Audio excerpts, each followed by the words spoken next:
So, welcome to call it a prologue before episode 1.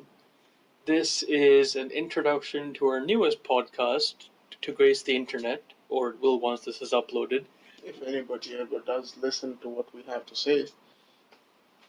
That's true. Hopefully you do, if you don't have a life. But hey, if you're in college somewhere, bored at work, bored in the car, the general place where you listen to podcasts, welcome to Two Idiots Talking Shit, or Tits. On tonight's episode of Two Idiots Talking Shit, our first topic is nanoparticles. What? Because my friend is doing a thesis on it. I don't really understand how degrees work. Yeah, for those listening, if you have any idea what a thesis requires to be a degree, because we know multiple people and they all have different requirements of a thesis. And they all do theses. Yes. We don't do theses. No, we don't. But you don't know that because you don't know what degree we do. And we would like to possibly keep it that way. Indeed. Yeah. I mean, you don't even know where we're from. So, can we not talk about any of that? Anonymity. Anyway, back to nanoparticles. Yeah. So these nanoparticles, from what I understand, they're magic. They are sorcery brought into medicine. Okay. They can attach to any type of medicine. Well, the types that matter: antimicrobial ones, anti-cancer ones, heavy metals. I mean, most of the shit that happens to people are from those things, except for viruses, I guess. No one gets viruses. They tell that to all the people with HIV positive. No, I meant no one understands viruses. Apologies to any HIV positive people listening to us. I don't think that's offensive. Is that offensive? If it was, apologies. If it wasn't, fuck yourself. I think that was offensive. Yeah. Moving on. Swiftly. Anyway, so the main crux of the situation is that it can be operated with magnets. Oh, yeah. You don't have to act like we never talked about this before. We were just talking about it. We're having... Fair point. So, these magnets.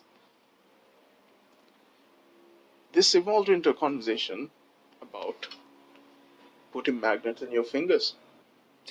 Because my co-host saw a video where if you put a piece of a neodymium magnet. neodymium magnet just beneath your epidermis and above your dermis, which are the two layers of your skin, and given enough time, and provided you don't get the potentially deadly infection, you could sense magnetic fields.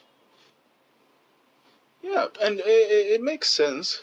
I mean, if you had a North Pole in your finger, you could sense magnetic fields. But the future of medicine, if these nanoparticles controlled by magnets is the future of medicine, wouldn't doctors have to use some sort of sense that detects magnetism? Yeah. How long do you think it would take for this to become somewhat mainstream, considering regulations and everything?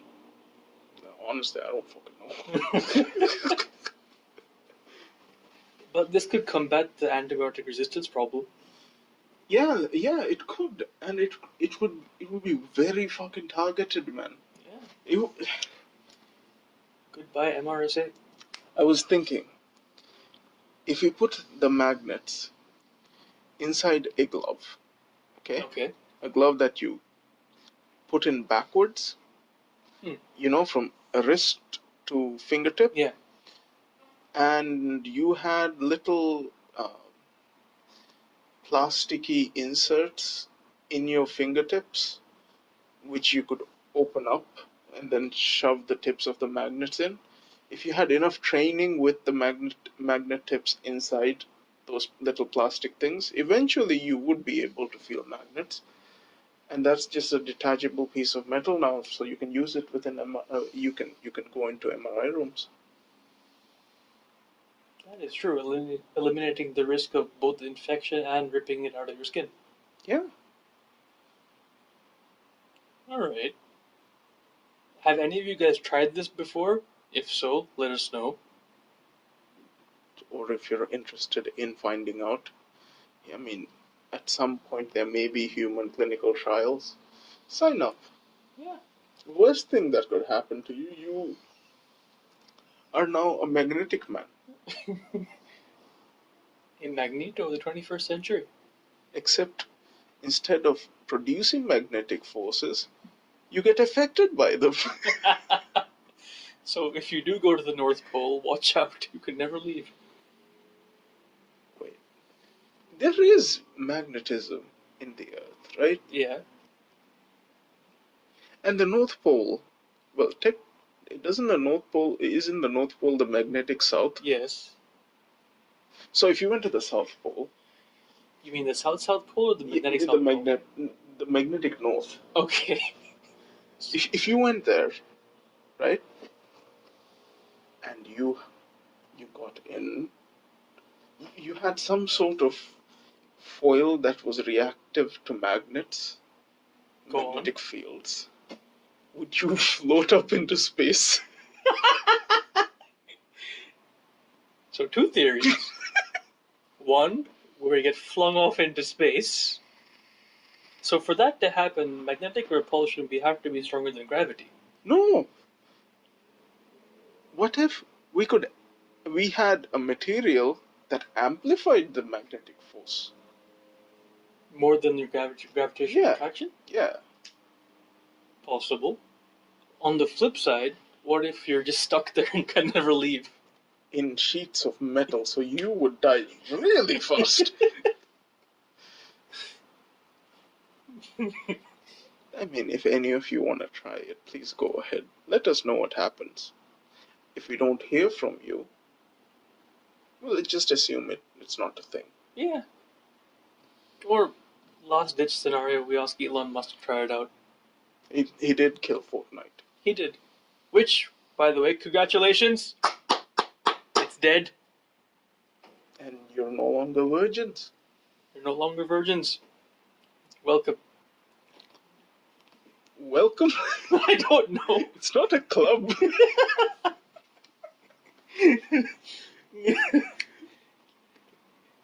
If it was a club, it would not be very exclusive.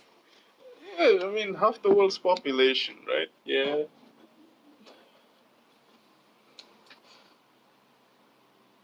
Man, moving from magnets to China. Yeah. You once told me China could survive an apocalypse? A nuclear apocalypse? Nuclear apocalypse or a technological apocalypse. Since tensions are going up between China and Hong Kong. Yep. How would that happen? Okay, look. Unlike any other country in the world, China has its own versions of everything. They have their own version of Google, they have their own version of WhatsApp, own version of the Play Store, own version of pretty much every major life aspect that there is. And I know this because I once had a housemate who was like from China, and he didn't know what WhatsApp was until I explained it to him. And he was like, "Oh, we have this, it's called WeChat." Now, keep this in mind. Whatever China has, we also have, but we don't rely upon it. We don't rely. You mean we don't? Because we don't rely upon it because we have Google, and we have Facebook, and we have a whole conglomerate of internet-based companies. Yeah. Which, at the flick of a switch, can go away like this, and then China rules all. How does the internet work? A mass of decentralized pods of information floating around the. I mean, information can't be literally floating around, right? I Yeah. know probably if we did a Google search right now, we would find out the answer. But where's the fun in that? True. True. They talk about satellites and cables and shit when it comes to internet, right? Yeah. Subterranean. Does that mean like if a country that didn't have internet before needs internet, they need a cable from another country into that country just to get the internet? Possibly. I have no idea how Australia got internet. No, I was watching a video about telephone lines Okay. and how they connected America to Europe. They literally laid a transatlantic line, Yes, I've heard of this. and I'm pretty sure they did the same thing for the internet. But the internet seems more fragile in terms of connectivity and stuff compared to a phone line.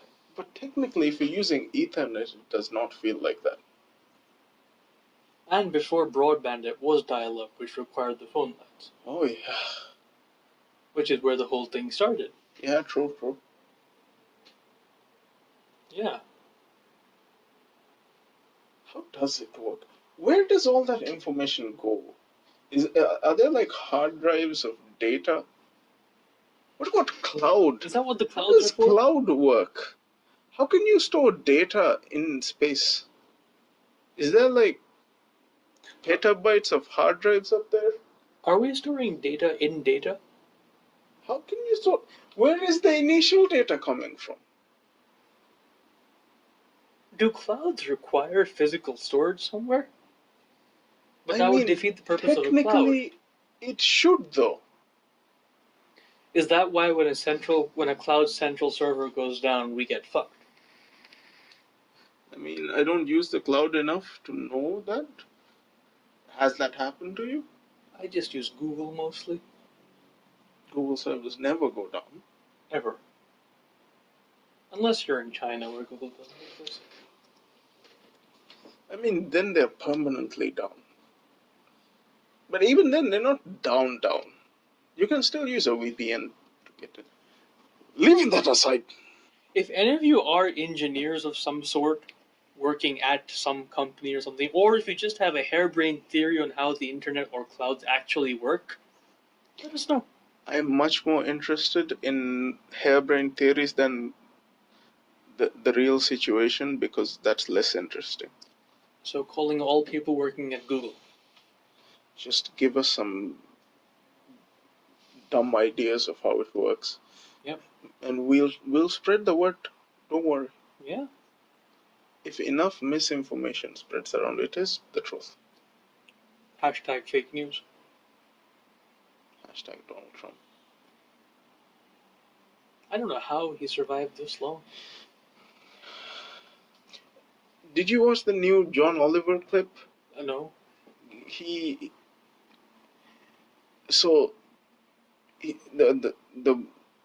The weather Mm-hmm. is monitored by some U.S. Meteorological Association, the government organization. Right. They have been providing free meteorological information all this time, and companies like AccuWeather use that data, which is free, Yeah. and monetize it. Yeah. And companies like AccuWeather have been fighting to make that free data, the data about the weather, private. Like, make it so that only companies like AccuWeather can check the data, not available to the public. Which defeats the freedom of the internet. Yeah. But what Trump did was, he is making an DXCO. So AccuWeather is run by three brothers. Okay. He's making one of the brothers who gave away all of his assets. But still, I mean, it's the family business. He's giving that guy the undersecretary position. Wow. In the meteorological organization. Also, meteorological, very hard word to say repeatedly. That's true. So he's outsourcing nepotism. I don't know whether it's nepotism. It's like, He's nepotizing someone else. yeah. But by putting this man in that position, he would shut down sharing that data. Yeah. I mean, it'll make a lot of money for AccuWeather. But the thing is, with weather, it's not 100% accurate. And it's weather. You can't control it. I don't think that at any point I said control weather. You can't control reporting the weather. That's what they are doing, literally. Trump, if you're listening, hey, it's the internet stored in the cloud somewhere on the hard drive. You never know. True, this is SoundCloud. How does SoundCloud work? Mostly music hosting, I guess, and until its storage is taken up by stuff like this. You see, Spotify wouldn't accept us. We never really tried. We did have to pay. For premium membership? Yeah. I pay.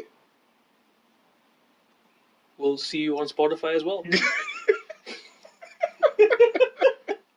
Soon, coming soon.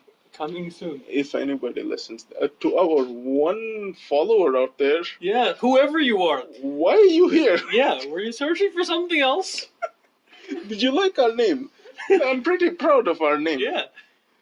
Also, to all the women out there who might be butthurt, it's two idiots talking shit, okay? I don't know what else you were thinking. But if you take that stand, it's your fault, not ours. Yes. Disclaimer. Should have said that at the beginning. Yeah, that's true. And see, unlike other podcasts, we don't edit this, so this is all raw data. Yeah, pretty Raw much. sound. Yeah. So China survives an apocalypse. Yeah. And we have no idea how the internet works. No. Magnets are the future. True. More so than they already are.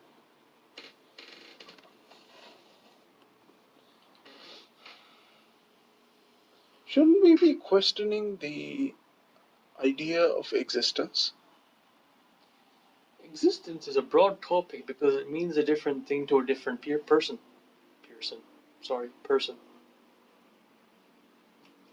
What is your idea of existence? If I had to think about it, probably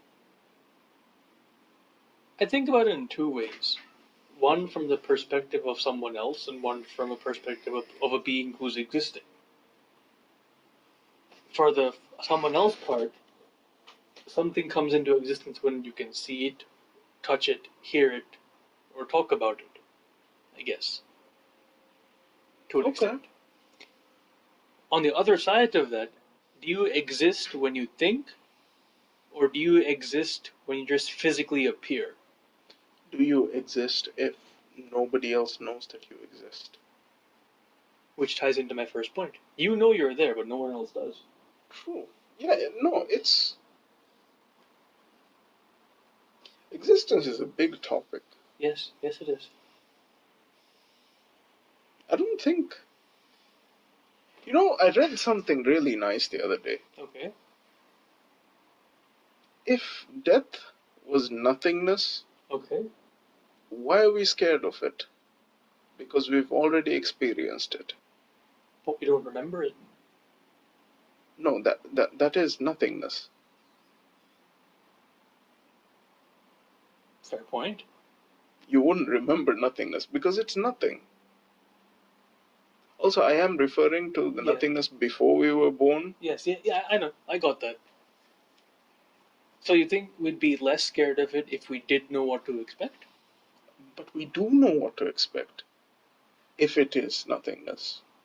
Barring all religious beliefs and all that. So the concept of we go from whence we came.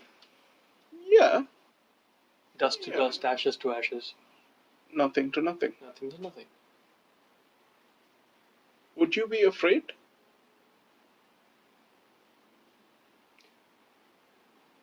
I'd probably be afraid of the act that caused me to die, but I don't think I'm afraid of what comes after, if that makes sense.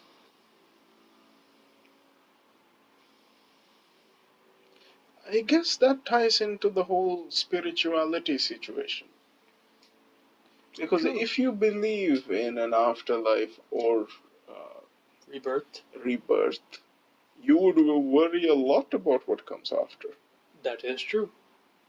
But if you don't, and you think you're going to nothingness, I guess the thing you would be scared of is how you die. What's the perfect way to die for you? Perfect way to die for me. Ideally, something painless, or it happens so fast that I don't know I'm dead. So, in summary, being killed by the Flash. I think slower things can still get you unnoticed. Curari, just stop breathing. Wouldn't that be painful? Actually, anesthesia. Go to sleep, never wake up. But that would either be you killed yourself, Which is not going to happen. I'm not suicidal, for those wondering. or Someone someone killed you. Same outcome. Yes, but the circumstances around it are very questionable. I mean, if you've read Robin Cook, it's pretty common. In Robin Cook novels. Yes, yes. Hey, his ideas had to come from somewhere. I guess.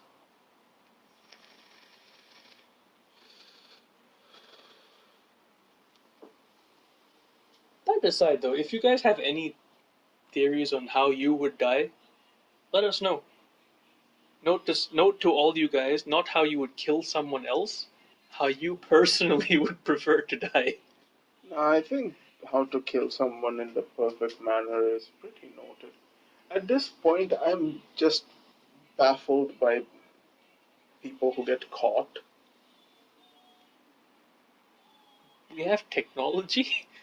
Yeah, but it's so easy To not get caught.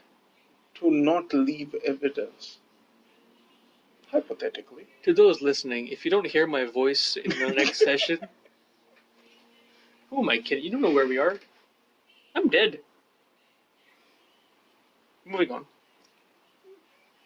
When it comes to investigations, literally the only things that we really depend on right now is DNA, right? Yeah, to a scary degree. Yeah, because if you were wearing gloves, no fingerprints, when you're trying to catch a killer, the only thing is really DNA. So if you covered your head, So full on if you have a hazmat suit? beard, cover your beard, or do it in a place where there is a plausible explanation for your DNA to be there in the first place, like the room of your close friend. So you're saying the perfect way to kill someone would be to wear a hazmat suit in a lab, preferably level 4. Not really. You know that there are pretty standard practice rules regarding food safety that you could employ while killing a person, because that reduces the chances of you leaving DNA. True, but your DNA would still be on the suit when you wore it. If you get decontaminated, all traces are gone. On the suit? Yeah, On the you're still on the hazmat suit thing? yeah, the hazmat killer. No. I'm just talking about food safety regulation level of protection. So head to toe covered, glasses, gown, mask. Mostly just like one of those foot apron things, Mm-hmm. gloves, obviously, Yeah. hairnet, and if you have a beard mask. Yeah. if you're a woman, you don't have to worry about that. No. And it's very unlikely that you'll be caught at that point. Because if after you kill the person, take all the evidence and just dissolve it in lye or something. So the ideal way to do this would be to pick a completely random target. Yeah, no, that's another thing. Why do serial killers choose people that are similar or related? No, just choose a random person every time. You will never get caught. There is no pattern. Speaking of, one guy did do that. Which one? He Not like I would know the name. he was in America. I read it on Snapchat, I think, or Reddit, one of them. The internet gives, the internet takes away memory. It's fine. But basically, this guy didn't get caught for 30 years because he picked completely random victims. Like, there was one time where he flew to California, drove down to Las Vegas, killed someone with a murder kit he had already hidden in Las Vegas, drove back to California, flew to Washington, and then just went lay low. Yeah, that should be how it is done. How do you get caught? He went to a place where someone recognized him. Okay. That's all I remember from the story. But no, you never go to a place. Like, if this is your home, you only kill when you go for vacation. And when you go for vacation, you have to take a very excuse me. You have to take a very convoluted path so that nobody knows where you are. Like me going to Thailand and killing a couple of people and coming back. Nobody would really know. So, two schools of thought. We have the Dexter philosophy of the utmost caution. Yeah, you should exercise utmost caution. And then you have the Joker philosophy. You should exercise the utmost caution, but also choose random people. So combine the two. Because Joker Yes. chooses random people. Granted, he kills people in his house. But if you combine his randomness with Dexter's tenacity and attention to detail, Yeah, you have Dexter Joker. that'll be the best. Yeah. You would never get caught. For legal reasons, we are not encouraging this type of behavior. We're just purely hypothesizing. Yes. We are in no way homicidal, fratricidal, patricidal, matricidal, or cidal in any way. And not responsible for any serial killers generated by this interview. Yes. Podcast. Hypothetical, otherwise, in any country on this planet. Technically, you don't know which country we're in, so thank God for that. That's true. We could be next to you for all you know. We could be the people that you see every day. Yep. Who will not kill you. Because you're not a random person. Yeah. You listen to our podcast, that's a connection. So the solution to us possibly being serial killers and trying to kill people and to avoid that is to listen to our podcast so that we have a connection to you and we can't kill you anymore. Taking the randomness away. Yes. Speaking of randomness, isn't it weird how you can know someone but they don't know you? What do you mean by that? Explain. Take a celebrity, for example. Depending on your level of obsession, let's say 1 to 10, if you're like a 9 or a 10, you would know everything about their life. But they don't know one thing about you. I find it, as interesting as that is, I find it more weird that we pass so many people every day and all of them are living their own entire lives. And we don't know anything about them. That is true. That is true, especially in how populated today's world is. Yeah, and you are a background character in their life and they're a background character in your life.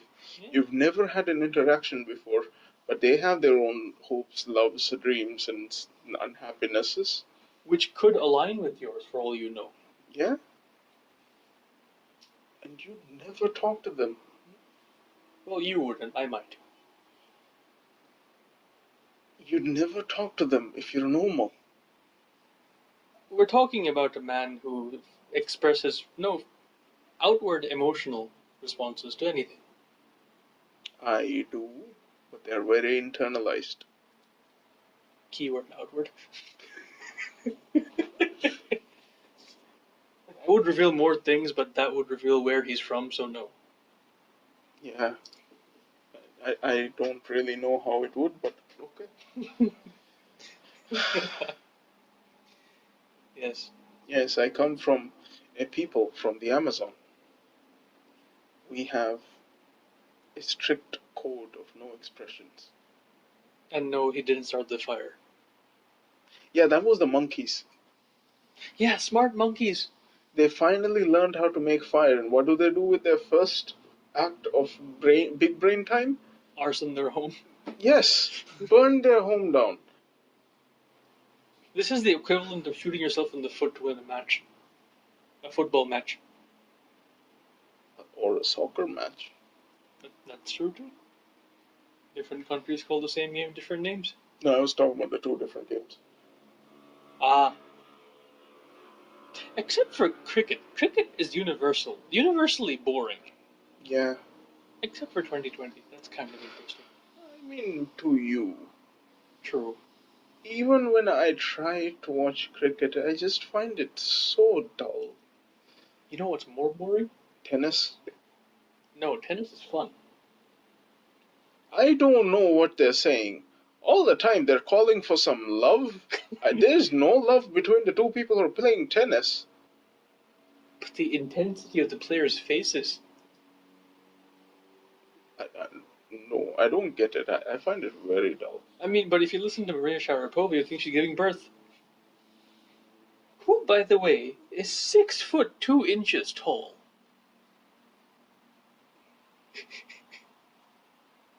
That is taller than most people I know. Yeah. To put it into perspective, Serena Williams is 5'9".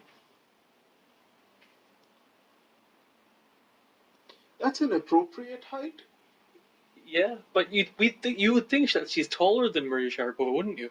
Yeah. I mean, legs make the difference. That is true. That is true, but this explains why Sharapova more or less teleports around the court. Yeah, big legs, Yeah. long legs, Long. big legs. Williams has big legs. Muscular, well-developed legs. We're going to stop talking about legs now.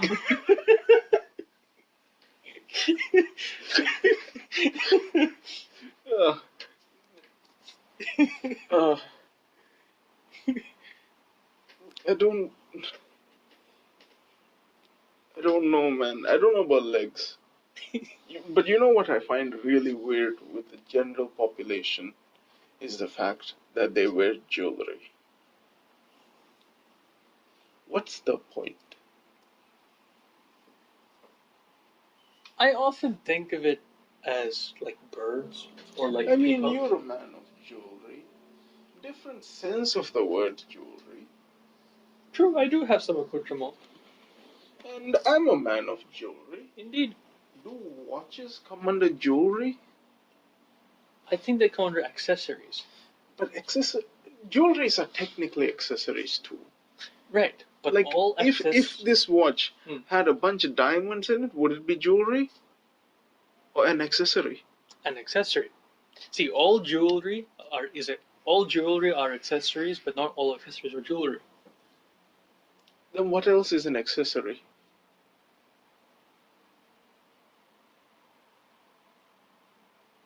A tie pin. That is men jewelry.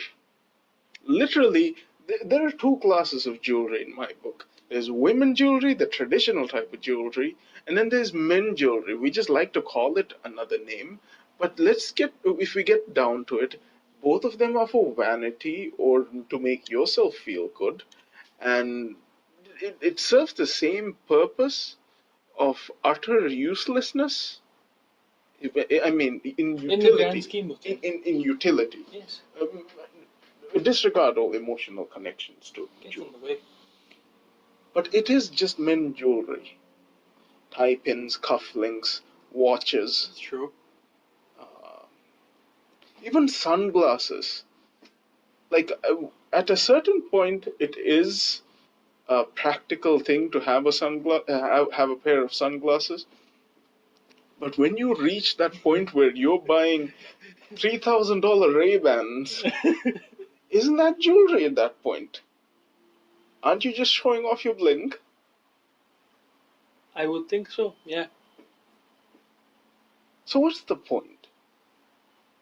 So are you saying that there is a jewelry accessories curve or graph similar to the Crazy Hot scale? I'm saying accessories don't exist. It's all jewelry? There are. You can divide jewelry into two things, but in two ways. Okay. One way to divide them into two things is men jewelry and women jewelry. Right. The other way to divide it into two things is poor people jewelry and rich people jewelry. That is true. And we leave things like a certain extent of sunglasses and a certain extent of watches out of it because those can be utilized specifically for a particular situation. Like sunglasses, I can understand if somebody needs to wear it because they're sensitive to light. Yep. Watches because time, and that's about it. I don't think there's another. Segue into No, different no, kinds of no, jewelry. no, no. I don't think there's another accessory that has a purpose. Tell me another accessory that has a purpose that cannot be replaced by something very simple. Like a tie pin can be replaced by an actual safety pin behind a tie. Poor people do it all the time. Yeah. That is true. Cufflinks can be replaced by regular buttons. Yeah, honestly, I never got the point of cufflinks. It's just to show off bling. Yeah. Exactly. That's what I'm talking about. What's the point of jewelry? Peacocks. Somehow you've joined jewelry to peacocks. Yeah, think about it. The male peacock, or male birds, or female birds, depending on the species. If any of you are bird experts, please correct me if I'm wrong, which I most probably will be. They have plumage. Or mostly males. Yeah, which they flaunt, fly, show to other males to warn them that, look, I'm better than you. In the same vein of thinking, they show it to females. Well, please choose me. Okay, that would explain single men and women wearing jewelry. And what about happy couples? What's the point? What about a woman who gets a husband who buys a very nice necklace for his loving wife, and the wife only really shows it off to other women? The birds. She's saying, look what I got. You can't have this, it's mine. Yeah, but even animals don't gloat. Have you met a penguin? They don't really gloat. Not that's gloating. I don't think that counts as an explanation. Yeah, I kind of went off track there. There is a reason we wear jewelry. I just don't understand why. I mean, me myself, I wear a ring and I attach some meaning to it. Mm-hmm. But honestly, if this disappears the next day, it's not like the meaning will disappear from my life. True, the meaning is not tied to the tangibility of the ring. So why are we so obsessed with things like that? Why certain people are obsessed more? True. Like the rappers with their weird mouth gears. Yeah, what is up with that? Speaking of grills, my old housemate once got a grill. Oh yeah, he did. He did. It was very fucking weird. He bought it online of all places? I mean, we are students of limited means. Limited means, yeah? It could have been pre-used for all he knew. Yeah, no. Wait, no, we're going off topic. That's Why jewelry? Why did we invent jewelry? Why is it such a huge part of our cultures? That is true. It is universal. No matter what part of the world you go to, there will be jewelry culture. Yeah, From rings to necklaces to tiaras to chains. yeah, and it does not specifically have to be gold or silver or a precious metal. It can be wood. It can be wood. It can be. String. Because in some island cultures, woods like mahogany and ebony are rare. Yes. And they use those to make jewelry. Yes. Especially Hawaii. Yeah. And no, I don't know that from Moana. I have a Hawaiian friend. I think that was the racist defense. No. I can say nigger because I have a black friend. No, you really can't. You really can't. Technically, we can say it without causing much offense. That's true.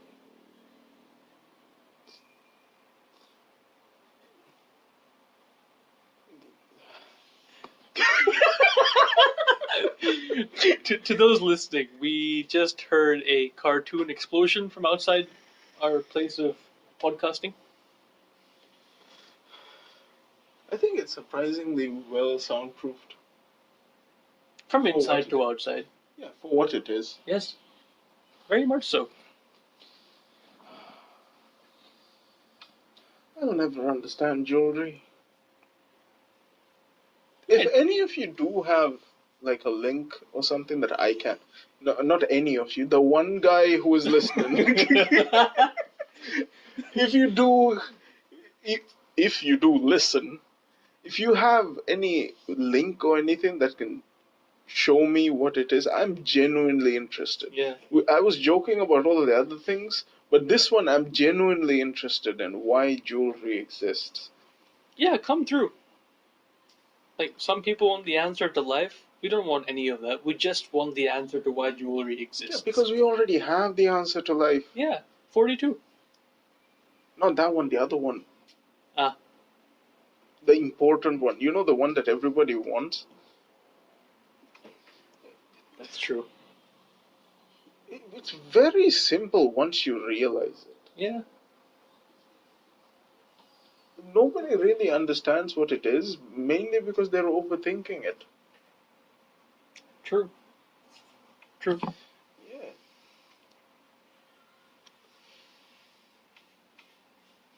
If we could give the answer to life, we would, but it's better to figure out on your own. But moving on to how we view the world. Yes. We are very fundamentally different people. I would say this. When it comes to certain worldview. That is true. I have a semi-pessimistic, what I like to call realistic view on life. Can't argue with that. And you have a semi-optimistic, what you like to call realistic view on life. Completely agree. What factors contribute to people developing those worldviews? How can somebody wake up and say that the world is going to be a better place and another person say that the world is a pretty shitty place? We cannot factor it down to upbringing because two siblings raised in the same household can have drastically different worldviews. Two siblings raised in the same household can have drastically different upbringing too. That is also true. For all your middle Usually children. it is drastically different. Yeah. Usually the eldest gets a lot more responsibility. At the same time, the eldest gets a lot more capital contribution, a lot more attention. compared to the youngest, who also gets a lot more attention, but less of the responsibility, less of the harshness as the parents learn how to raise a child. That is true. The guinea pig is done. Yeah, the guinea pig. But aside from upbringing, most of the time people have their worldviews mainly because of real life events that have occurred in their life. But the thing is, for some people, when bad things happen, their worldview doesn't necessarily go to a worse worldview. It might go to a better worldview. That is true. So what I think you're saying is the worldview can be a source of strength or a source of draining. I, I, I mean, I never think of my worldview as something that drains me, even though I am a bit pessimistic about life. I don't feel like it takes anything away. I think it augments my perception of the world. Do you think you value positive things more when they do occur? I feel like positive things come few and far between, and when they do, I really cherish them. Yeah, that makes sense. But on the other hand, person who is more optimistic, I don't know what the fuck you think, man. I think I value them as well, and I treasure them, but in a not a completely different way.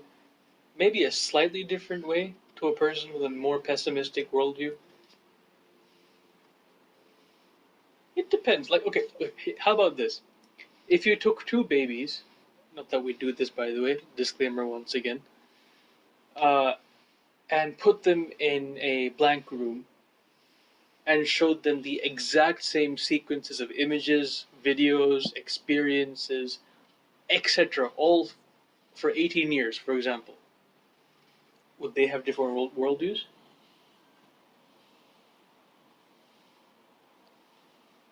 Theoretically, they shouldn't.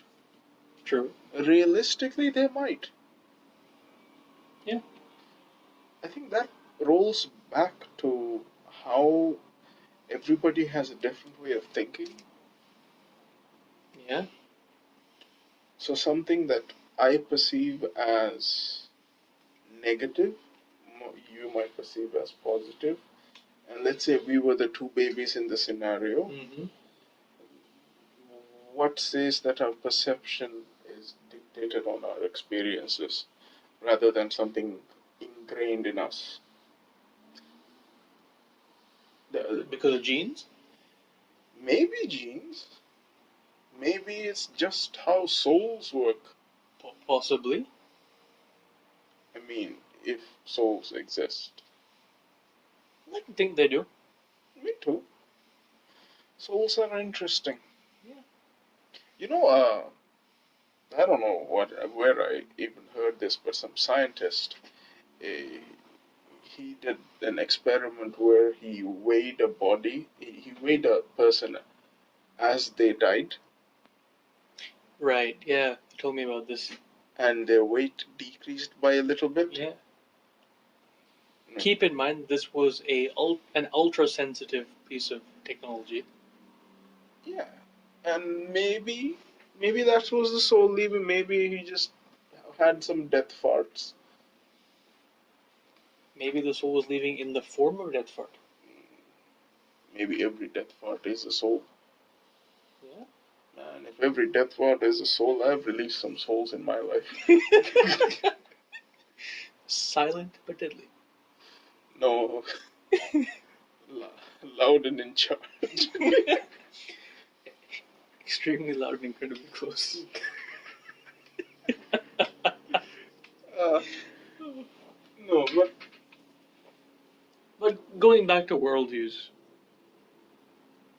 I think it's a combination of hundreds of factors, if not thousands. it would be cool to map out all of these factors, though. Find what's common, find what's not. and possibly even find a completely neutral perception of the world. Nobody is truly neutral. Everybody leans one way or another when it comes to certain topics. That is true. Like a person that has absolutely no opinion on their daily lives may have a very strong opinion on the fruits they eat Yeah. or the women they date. So what you're saying is we need to find a neutral Janet. From The Good Place? Yes. Yeah, that would be interesting. Yeah, like if I could ask for one thing in this life, it would be the blueprints of a human. Specifically, the blueprints of a human mind. I think it would drive me mad reading that. Because it wouldn't have been created by a human, because that would be creating a blueprint of a blueprint, essentially. Yeah. Something we will never understand. Even if we try, Doesn't mean we'll stop trying. not at all. So what makes us human? Yeah. You think animals have worldviews? I think they should. Uh, if a rat running away from a cat is not scared, then why is it running away? Ancestral memory?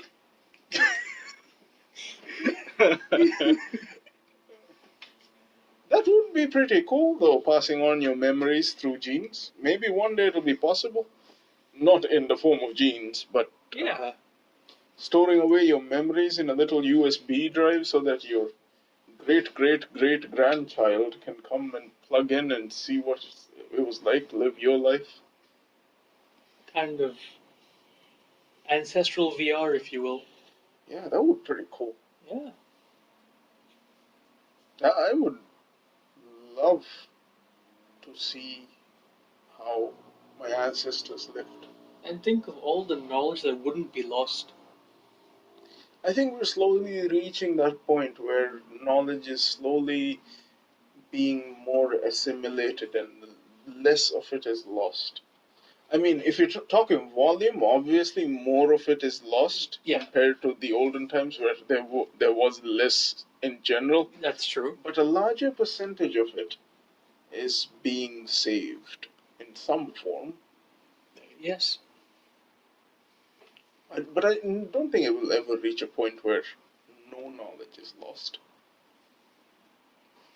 That is true, because for no knowledge to have lost, that means we have to know every single piece of knowledge that there is, which is not possible. No, not in that sense, but like the rate of knowledge lost to be zero. I think that would be a bad thing.